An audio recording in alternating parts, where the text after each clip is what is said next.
Very good morning ને જય શ્રી કૃષ્ણ. રામ રામ સીતારામ, જય માતાજી, જય ગોપાલ, જય સ્વામિનારાયણ, જય જલારામ, જય જિનેન્દ્ર, જય દ્વારકાધીશ અને મહાદેવ હર હર હર મહાદેવ. કેમ છો બધા? મોજમાં ને? તો વાંધો નહીં. રજાના દિવસ છે પણ મને એવું છે કે સાબજીને ઘેરની દવા છે, ખાવામાં ઘેન ચડી જાય. શું વાત છે? જો અત્યારે વાગ્યા છે કેટલા? 8:15 વાગ્યા જ. 8:08 થવા આવી પણ સાબજી હજી નાહી ધોઈને ફ્રી થઈ નથી. 8 વાગ્યાના જગાડતી હતી, 7:45 વાગ્યાના જ તો પણ તોય હજી ફ્રી નથી. ત્યાં મેં નાસ્તો કરી લીધો છે અને મમ્મી અત્યારે કરે છે અહીંયા નાસ્તો, ચા ને રોટલી ને પાપડ શેકો છે. હા વાંધો નહીં, શેકો છે. ને તારા મમ્મી પાપડ શેકવામાં આળસ કરે છે કે નથી શેકો. તો આવું કંઈક છે અત્યારમાં ચા નાસ્તા ને એવું બધું હાલે છે અને ધીમે ધીમે કન્ટિન્યુ કરતા રહીશું કે આગળ શું શું કરીએ છીએ જોઈએ ને. બાકી અમે લાવ્યા છીએ નાના એવા ગજાનન ગણેશ જે અમારે લગાવવાના છે અમારી ગાડીમાં, એટલે કે અમારી લાડોમાં, બલેનોની અંદર. આપણે એ લેવા હતા અને બાકી અહીંયાથી થોડું ઘણું આપણે સુધાર વધાર કરી નાખ્યો છે. એ ફ્લાવર પોટ બેડરૂમનો છે, પાછું બેડરૂમમાં જવા દઈશું. અને બાકી બધા બારો કૂતરા કૂતરા કરે છે. બાકી દરવાજા બંધ છે, શિંગાડા સાહેબ હજી હુતા છે, ઉઠ્યા નથી. બહુ નીંદરમાં જ બધા. અમારે માહીબેન ને બધાને અમારે બહુ નીંદર આવે કેમ કે એ તો 12 સાડા 12 ઉઠવાવાળા રાજાશાહી માણસ છે માહીબેન. બાકી બધા નહીં હો, બાકી બધા તો જાગી જાય બહુ વહેલા વહેલા. અને રજાનો દિવસ છે એટલે બધા એન્જોય કરતા હોય. મમ્મી નાસ્તો કરે છે. હવે ધવલ આવે પછી મુલાકાત કરીએ મિસ્ટર અકબરી સાથે આપણે પણ. યહાના ફેંકો વહાના ફેંકો, પછી નથી આવડતું કઈ નહીં. તો બધા મિત્રોને રામ રામ સીતારામ ને જય શ્રી કૃષ્ણ ને ગુડ મોર્નિંગ. આમ તો જો કે સવારમાં આપણે પ્રજ્ઞાએ તમને બધાને ગુડ મોર્નિંગ તો કરી દીધા હશે પણ આપણી સવાર આજે મોડી પડી છે. એટલે હમણાં રજાનો દિવસ છે ને એટલે એમાં શું થાય છે, સાચી વાત તમને કહી દઉં હવે હું દિલ ખોલીને, તો બીજું કંઈ નથી થતું. એમાં રાત્રે હું મોડે સુધી છે ને પિક્ચર જોઈએ રાખું, ઢીસુમ વાળા. એટલે ઢીસુમ વાળા પિક્ચર જોઉં તો રાતે 1, 1:30, 2 કેટલા વાગે કંઈ નક્કી ના હોય. એટલે પછી નીંદર આવે ત્યાં અડધી પોણી કલાક બીજી જતી રહી હોય એટલે સવારે ઉઠવામાં વહેલું થઈ જાય છે. પણ કાંઈ નહીં, હવે 2 દિવસ છે. 2 દિવસ પછી પાછા આપણે એઝ રૂટીન જે સવારના પોરમાં ટિફિન કરીને હાલતું થઈ જવાનું એવું થવા મળશે. હવે તો આપણો ચા થઈ ગયો છે કે બાકી છે? એવું છે. બાકી ઠામણા ડિપાર્ટમેન્ટમાં ઠામડે ધોવાઈ ગયા, નહીં હંજવારી ડિપાર્ટમેન્ટમાં હંજવારી ઘટાઈ ગઈ. પણ આપણો ચા જો આમનામ પડ્યો છે, બનાવવાનો છે. એવું છે. હે એવું છે, કઈ વાંધો નહીં. તો હાલો ભાઈ, મારી યાર જેને ગરમા ગરમ ચાય પીવી હોય એ લોકો આવી જાય. તો વાગી ગયા છે અત્યારે 10 અને 10 વાગ્યાનો ચાનો ટાઈમ આપણો થઈ ગયો છે.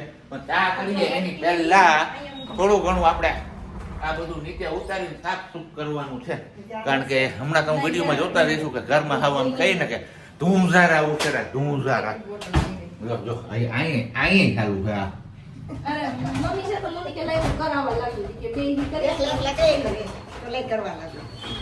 કઈ વાંધો નહીં. ચાલો તો હવે 10 વાગ્યાનો ચા પાણી પીને આપણે લાગી જઈએ પાછા કામે. કારણ કે તમને બધાને ખબર છે રજા હોય તેથી મારે સજા હોય. અહીંયા અમારું રસોડું ઉખ્યું છે. 3 જણા કામ કરે છે રસોડામાં, માહી, ધવલ ને મમ્મી. અને આપણી ડ્યુટી છે રસોઈની. તો આપણે અહીંયા ચડાવી દીધું છે કુકર, કેમ કે બનાવવાની છે દાળ. કઈ દાળ બનાવવાની છે? દાળ પકવાન બની દાળ બનાવવાની. કઈ દાળ બનાવવાની હું તમને આગળ કહીશ હમણાં, અત્યારે નહીં કહું. પેલા હું દાળ મૂકી દઉં એટલે બફાતી થઈને ભાત બનાવવાનું. દાળ ભાત નથી બનાવવાના. બાકી આ બધાનું કામ કન્ટિન્યુ છે. એ જવા બધું વિખી જ નાખું, નક્કી જ કરી લીધું. કેમ વાગી ગયા છે 11 જેવું અને ફાઇનલી આપણું આ બધું થઈ ગયું છે એકદમ સાફ. મમ્મી ખૂણામાં હું જોઉં જ ને ખબર નથી પડતી. બાકી અહીંયા પ્રજ્ઞા રસોઈમાં વળગી ગઈ છે. તો આવું કંઈક છે અમારું હવે. અને જો કોઈને સમોસા ખાવા હોય તો આવી જજો, મસ્ત મજાના મજા આવી જાય. દાળ ભાત આરે છે ને બહુ ભાવે મને આ વસ્તુ. તમારામાંથી કોને ભાવે છે તમારે કમેન્ટ કરીને કહેવાનું છે. અને બાકી એક હવે પ્લાનિંગ કર્યો કે જો ઈચ્છા થશે તો આપણે જગ્યા ઉપર જવાનું છે સ્પેશિયલ વેરાયટી લેવા માટે, જે આટલા આજુબાજુના વિસ્તારમાં ક્યાંય નથી મળતી. અને એ વેરાયટી લઈ આવું. પછી જો તમે ઓળખી જાવ તો નહીં, સોરી, હું તમને બતાવીશ. અને તમને ખ્યાલ હોય કે જુનાગઢની આજુબાજુના નજીકના વિસ્તારમાં ક્યાંય મળતું હોય તો તમારે કમેન્ટ કરીને જણાવવાનું છે. તો આવું કંઈક છે અત્યારે અમારો પ્લાનિંગ. પછી જોઈએ છે આગળ ગોરખ જાગે. અત્યારે હવે બનાવવાની છે આપણી 5 રત્ન દાળ. તો પેલા ઢોલિયાવાળા મરચા ગયા અંદર, હિંગ ને બધું ગયું છે. અને બાકી બાજુ આટલો બધો આપણે મસાલો સમારીને રાખ્યો તો એ જ હશે અંદર. ઓકે.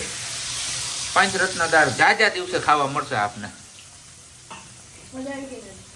એક નવી ટ્રાય કરવાની છે. પંચરત્ન દાળની સાથે આપણે જે ભાત હોય ને એ ભાત ખાવાના છે.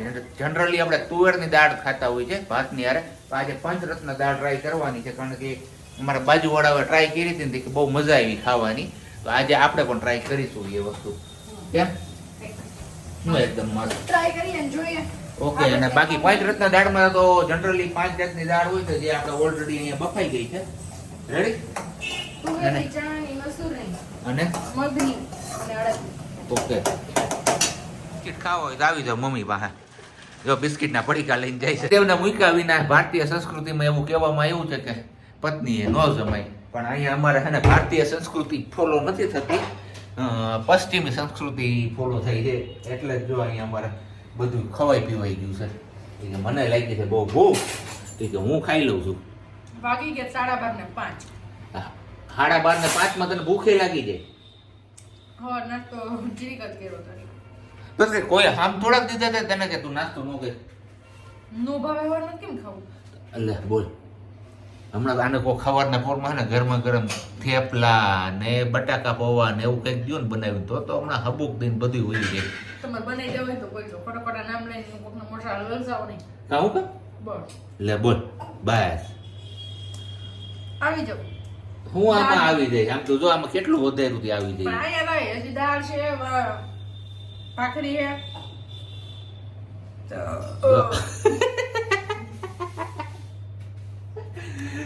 તું ખાઈ લે ભાઈ, માતાજી તું ખાઈ લે. જોયું ને તમે? ખાતા હોય ને ઓડકાર આવે ને સ્વસ્થ સ્વાસ્થ્યની નિશાની છે. એવું છે. સારું સારું લે. વાગ્યો છે બપોરનો 1 અને આપણે જવાનું છે ગાડી પાસે, કારણ કે ગાડીમાંથી થોડોક સામાન કાઢવાનો છે. જે આપણે રસ્તાનું કામ છે ને એ હજુ પૂરું થયું જ નથી. તો જો કે આપણી ગાડી ઓલા ખૂણે પડી, ત્યાંથી કાઢી આવી. લાડોમાં કંઈ વાંધો તો નથી. ચલો કવર તો ઉચકાવી ગયું છે, દરવાજો ખોલીને લઈ લઈએ આપણે. ચાલો, અહીંયા બેસી ગયા છે મમ્મી ને ધવલભાઈ જમવા માટે. આપણે ઊભું થવાની આળસ આવે એટલે આપણે લાઈટ કરી નથી ને એ બે અંધારે અંધારે ખાય છે. દાળ ને ભાખરી ને રોટલી ને ભાત ને બધું એન્જોયમેન્ટ. 1:30 વાગે ખાવા બેઠા. આ સરકારી નોકરી એટલે બધાને આવું હોય બહુ. કે અમારે ટાણા હમ બેહવું નથી જમવા, અમે અડધા ટાણે જ બેસીશું. મમ્મી આઈ જેની રાહ જોઈ, આપણે થાકી ગયા દરરોજ રાહ જોઈ છે એટલે મમ્મી આઈ શરૂઆત કરી. કે મમ્મી ભાઈ દાળ તો વાંધો નહીં, તમને ભાઈ દાળ તો ફાઇનલી આપણે ગયા હતા જેતપુર અને આ વસ્તુ લેવા માટે. જેતપુર વાળા તો ઓળખી જ ગયા હશે, રમજીભાઈ કે રમજુભાઈ ડાળિયા વાળાને ત્યાં ડાળિયા લેવા. આ ડાળિયા તમે એકવાર ખાઓ એટલે કઈ ઘટે નહીં. જોરદાર. આ સિંગ ભજીયા પણ આની પાસે ટૂંકા પડે છે. અને હવે આ વસ્તુ તમારે મને છે ને અહીંયા આજુબાજુના વિસ્તારમાં ગોતીને દેવાની, બરોબર ને? હા, જુનાગઢમાં કોઈ આજુબાજુ બનાવતો હોય, જુનાગઢમાં કોઈ લાવતો હોય તો કહેજો સિંગ ભજીયા વાળા દાળિયા, અમે નામ પાડી દીધું. પણ મસ્ત આવે હો, પોચા એકદમ, ઘટે જ નહીં. મસાલા કોટિંગ વાળા હોય ને તો બહુ મજા આવે છે ખાવાની. કામ સારું કર્યું. તડકાના આવ્યા ને માધા રાખી છે ઘરે. કીધું હાલો હવે ઠંડક કરી લઈએ. આમ તો જો કે આમાં દૂધ લીધું ત્યાંથી આપણે બધું પીને જ આવ્યા છીએ, પણ આ માજા જેવી તો મજા ન આવે, બરોબર ને સાહેબ? એમાં કેવો જેડી ડીવી નો માવો, જેતપુર નો ડીવી નો માવો ફેમસ છે. આઈસ ખબર પડી નો કે ડી નો માવો ફેમસ છે. હમ એનો મારે મજા નથી પીતા. એ કે મને ચાનું જ બંધાણ છે, 3:30 થાય તો કે તો તમને ચા પાઈ દે. બીજું ઈ ચા પીએ તો બધા મજા પી. પછી આમાં ધોવાડા કા નથી નીકળતા? એ ઠરી ગયેલી પીએ, ગરમ ન પીએ. એટલે હવારની બનાવે પડી હતી ને ફ્રીજમાં, એ નાખી દીધી. ઓરેન્જ ટી છે અમારી, બરોબર ને માહી? એને મને નથી નવો શોખ જાગે મારી. લે હાલ આ અહીંયા ઢેકલો કરે છે. હાલો વીણવા એક દાણો. ગણી દિયા ઇનામ દો હાલો. આ ડબલામાં રાઈ છે ને એ ગણી દિયા ને મોમાં ઈંગો ઇનામ આપ. તું ગણી દઈશ. ચાલો અમારે આ તૈયાર થઈ ગઈ. હાલો તેને આપણે જી કે હે ની કરાઈ દે. તન્મન્યુ જી કે હે યા ગણી દિયા જી કે હે કરાઈ દો. અત્યારે 5:15 અને નાસ્તાનો ટાઈમ થઈ ગયો એટલે પડીકા ખાવાનો. અમારે આ બે છે ને પડીકા ખાવાની એવી શોખીન છે જેની વાત જવા જો. અને રોટલા નો દો પણ પડીકા જો ને એટલે કાંઈ ના જોઈએ. મોજ આવી ગઈ. મોજ આવી જાય. હું મોજ આવી જાય. આ નો કોઈ દાંત કરી જાય. પેલી વાર ખાધી બરોબર ને? પેલા નાના હતા ને તો એમ કેતા ચોકલેટું ન ખવાય કે દાંત હળી જાય. હવે મોટા થઈને માવા ખાઈને તો એમ કે દાંત હળી જાય. તો ખાવાનું હું એ કયો તમે, બરોબર ને સાહેબ? સાચી વાત ને સાહેબ? હાચું હાચું. તો પછી આ ખાવાનું. એ ખાવાનું એ ન ખવાય પડીકા ખવાય હે માડી ખવાય લા માડી એની બાજુ છે આમાં કરવું શું આપણે હવે બધુંય ખવાય. હે શું છે શરદી? સારું આવી વાગી ગયા છે અત્યારે 5:30 ને બસ હવે આંબલી મૂકવાની તૈયારી છે આપણી આંબલી ખજૂર નથી આજે બરોબર ને ખજૂર નથી. નહીતર આંબલી ખજૂરની ચટણી બનાવવાની ને કુંબળીએ ભજીયા તો વિડીયો છોડીને ક્યાંય ન જતા ને ચેનલને હજુ સુધી સબસ્ક્રાઇબ ન કરી હોય તો સબસ્ક્રાઇબ કરી દો તમારા મિત્ર વર્તુળમાં શેર કરી દો ચેનલ જેથી કરીને તમને નવી નવી રેસીપીના વિડીયો મળતા રહીએ અને સાથે સાથે નવા નવા બ્લોગ પણ મળતા રહીએ બરોબર ને એકદમ બરોબર. અત્યારે 4:45 વાર અહીંયા મમ્મી હવે કપડાં હકેલવામાં વળગી ગયા ને પ્રજ્ઞા વળગી છે રસોઈમાં કારણ કે રસોઈમાં બનાવવાનું છે આજે મસ્ત મજાનું પિતાંબરી સ્નાન એટલે કે કુંભણિયા તો કુંભણિયાની તૈયારી અત્યારથી જ ઓલરેડી કરી નાખી છે ગોળ અને આંબલી ઉકાળવા મૂકી દીધી છે અને આજે ખજૂર નથી આપણી પાસે એટલે નકરી આંબલીની ચટણી બનવાની છે પણ હવે જોઈએ આંબલીની ચટણી કેવી રીતે ઘાટી કરે છે ખજૂર હોય તો ખજૂર નાખીને ઘાટી થઈ જાય છે પણ આજે હવે એમની અગ્નિ પરીક્ષા છે આની પરીક્ષા કાંઈ નથી. ચોખાને પવા નાખ દઈ ના, તો? ભાઈ અમને ટેવ જ નથી. એવું? તપકી ઓલું છે. તપકી?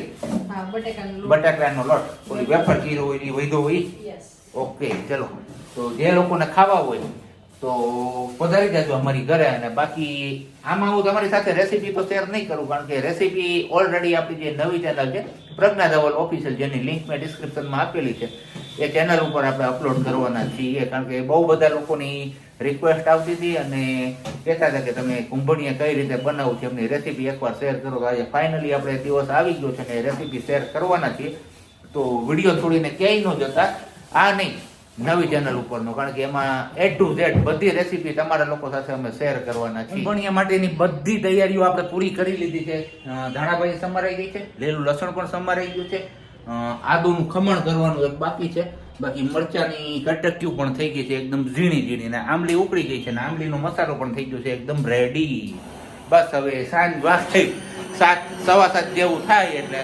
અભૂક દઈને આપણે મૂકી દઈએ હજી શું કરે તું ઓકે વાગી ગયા છે 7:30 અને બસ ટીવીમાં જોવો છો એમ હાલે છે માવતર સમૂહ લગ્નોત્સવ તો ન કહી શકાય પણ પીપી સવાણી ગ્રુપ દ્વારા જે લગ્નનું આયોજન થાય છે દર વર્ષે એ જોવાનું કામ ચાલે છે મમ્મીનું અને બીજી બાજુ આપણે હવે અહીંયા રેસીપી શેર થશે કે લોટ કઈ રીતે બાંધવો કારણ કે કુંભણિયામાં જે લોકોને ભજીયા ન આવડતા હોય ને એ લોકો ભજીયા પાડી શકે કારણ કે એમાં કંઈ પેલા ગોળા મૂકવાના તો ન હોય આમાં પેરે જ રાખવાનું હોય છે પણ લોટ બાંધવાની ખાસિયત છે બીજું કંઈ નથી આમાં નવું બરોબર ને એકદમ બરોબર. ફાઇનલી આપણે બધા મસાલા એડ થઈ ગયા છે ને એની અંદર લોટ પણ એડ થઈ ગયો છે પણ એ લોટ કેટલી માત્રામાં એડ કરવો એ તમારે જોવું હોય તો આપણી મેઇન નહીં પણ સેકન્ડરી ચેનલ જે પ્રજ્ઞા ધવલ ઓફિશિયલ એના ઉપર જવું પડે સાચી વાત ને પ્રજ્ઞા એકદમ સાચી વાત.